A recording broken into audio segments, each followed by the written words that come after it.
Hello, this is my friend John again, and we're continuing our reviews on the Hammer Dracula series with Dracula Has Risen from the Grave, the fourth film of the Hammer Dracula series. And we finally have better lighting here than when we were outside.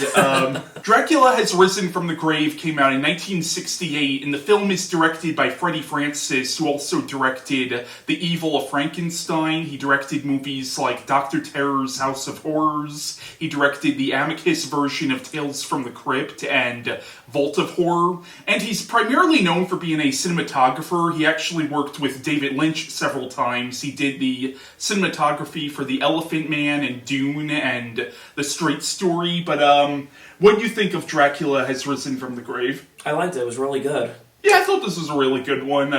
It's definitely a solid entry of the Hammer series. Absolutely. I mean, maybe not the best as like Prince of Dark, but I still enjoy it for what it is. Yeah, I would say I probably like this maybe about on the same level as Prince of Darkness. Okay. Thought they were both very well done movies. They were, absolutely. So, what the plot of Dracula Has Risen from the Grave is it's set a year after the events of Dracula, Prince of Darkness. Now, even though Dracula is dead, it seems that his evil still haunts the village by his castle. So, a Monsignor comes to the village on a routine visit, only to discover that the entire village, including the priest, is suffering a crisis of faith because of Dracula's evil. So, the Monsignor and the village's priest go up to Dracula's castle to perform an exorcism, but the priest is too afraid to go anywhere near the castle, so, while separated from the Monsignor, he accidentally releases Dracula from his grave, and Dracula forces the cowardly priest to be his familiar. So, Dracula ends up going after the Monsignor's niece, Maria,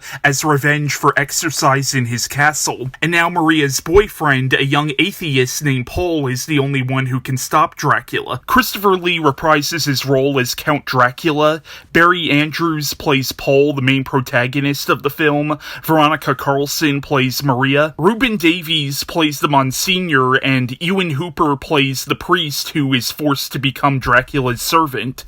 But Dracula Has Risen from the Grave, it's interesting how there's a lot of themes of faith in the movie. Like, you have the priest in the movie who ends up becoming almost like the Renfield-like character, where he loses his faith in God, and that's what allows Dracula to sort of take control of him. What do you think of that character, the priest? I think when you look at his face and expression, you can tell that he did not want to do these things, but because he was possessed by Dracula, that he didn't really have much of a choice. You do see him get kind of a redemption at the end of the movie. Yes. What do you think of the other priest character in the movie, the girl's uncle? Interesting character, and he was a very loving, caring uncle, But he was definitely a bit of a dick in that one scene when the main character reveals that he's an atheist, and the main character is completely respectful to his faith. He flips out on the fucking guy. Well, you know what it is, at that time, if you were an atheist, you were not really, respected at that time, is why, and... Yeah. I mean, yeah, you're right, he does, respect the priest's, beliefs, and he also, even though he says he's an atheist, but he said that he's somewhat, open-minded, thinking, Honestly, himself. The character of Paul came off more like an agnostic rather than an outright atheist. Somewhat both. But it's interesting to see the character of Paul kind of go through that arc where he starts out as an atheist, but through fighting Dracula, he gains a faith in God. What did you think of the character of Paul?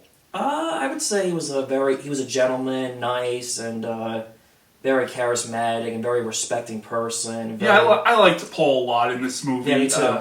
I also liked how in the movie Dracula is almost portrayed as being more than just a vampire. He's basically in this movie, it's almost as if he's the incarnation of Satan himself, or maybe even Satan's right-hand man. Right. And I also think it's interesting how Dracula, the little town that he's from, all the people in the town are terrified of him, and he almost comes off almost like a mob boss who's holding a town in a grip of fear. Right. That's kind of how I view Dracula in this movie. I feel like Dracula doesn't, do so much in this film. He also, doesn't have at least he has some dialogue, unlike the last two movies, whereas the last film, no dialogue, so... And also, I feel like his dialogue, delivery is not, the best. You can just tell that Lee is not enjoying himself. Yeah, even though I do like this movie, I will say the dialogue they give him is Yeah, it's not the best, like, at all. Except for the one line, I will have my revenge. That was okay. I mean, not that I'm saying it's the best line, just, it was okay. Yeah, you could tell, I think at this point Lee